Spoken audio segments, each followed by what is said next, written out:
నాకు తెలిసినంత వరకు ఇది ఒక data storage centre. Data storage సెంటర్లో 200 నుంచి 300 ఉద్యోగాలు వస్తే చాలా గొప్ప. అది కూడా లాంగ్ రన్లో. ఇప్పటికిప్పుడు లక్షల ఉద్యోగాలు వస్తాయని చెప్పేటువంటి ప్రయత్నం ఒక బూటకపు ప్రయత్నం. సో నారా లోకేష్ని నేను ఛాలెంజ్ చేస్తున్నా, నీకు దమ్ము ధైర్యం ఉంటే ఈ మాట గూగుల్ సంస్థల చేత చెప్పించు. ఈ రాష్ట్రంలో డేటా సెంటర్లో అసలు ఎన్ని ఉద్యోగాలు వస్తాయి? ఒక డేటా సెంటర్లో ఎన్ని ఉద్యోగాలు వస్తాయి? మ్యాక్సిమం అది డేటా సెంటర్ అద్భుతంగా పెడితే మహా అయితే 200-300 ఉద్యోగాల కంటే, అది సాఫ్ట్వేర్ కంపెనీ కాదు, అక్కడేమి బిజినెస్ జరగదు, అక్కడేమి ప్రాసెసింగ్ జరగదు.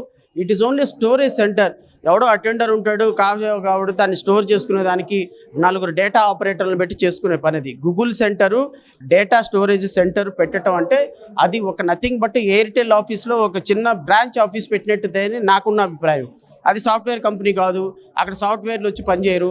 డేటా సెంటర్ని స్టోరేజ్ని కాపాడడానికి ఒక నార్మల్ డేటా ఎంట్రీ ఆపరేటర్ సరిపోతారు. కాబట్టి వీళ్ళు ప్రభుత్వం చెప్పేంత సినిమా అక్కడ ఏం లేదు.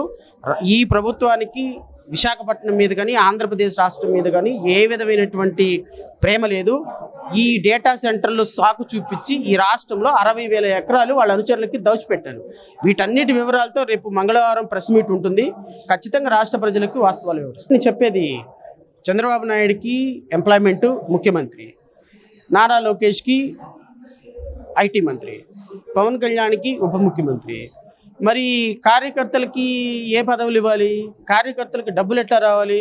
రోజు ఒక 5 కోట్లతోటి పవన్ కళ్యాణ్ 150 కోట్లు ఆయన సంపాదన నెలకి. నారా లోకేష్ 1000 కోట్లు టార్గెట్. వాళ్ళ నాన్న ఇంకొంచెం ఎక్కువ తిరిగి 2000 కోట్లు టార్గెట్. అంటే వీళ్ళు నెలకు వచ్చేటప్పటికి ఒక 5,000 కోట్లు 10,000 కోట్లు దోచుకోవాలనేటువంటి ప్రయత్నం. మరి కార్యకర్తలకు డబ్బులు రావాలంటే ఏం చేయాలి? ఏం చేయాలి అంటే కుటీర పరిశ్రమలు పెట్టాలి.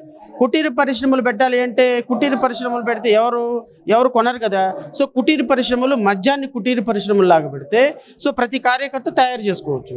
సో అనాధికారికంగా వాడు తిరువూరు ఎమ్మెల్యేనే ప్రకటించినాడు, మా ఏరియాలో 40 బెల్ట్ షాపులు ఉన్నాయి. రాష్ట్ర వ్యాప్తంగా 1,15,000 బెల్ట్ షాపులు ఉన్నాయి. వీటన్నిటిలో కుటీర మద్యమే, కుటీర పరిశ్రమలాగా కల్తీ మద్యమే. సో ఈ కల్తీ మద్యం వ్యవహారం కూడా చంద్రబాబు నాయుడు మెడక చుట్టుకుంటుంది. ఖచ్చితంగా రాష్ట్ర ప్రజలు వీళ్ళకి అధికారం ఇచ్చినందుకు నెత్తి నోరు కొట్టుకొని ఏడుస్తున్నారు.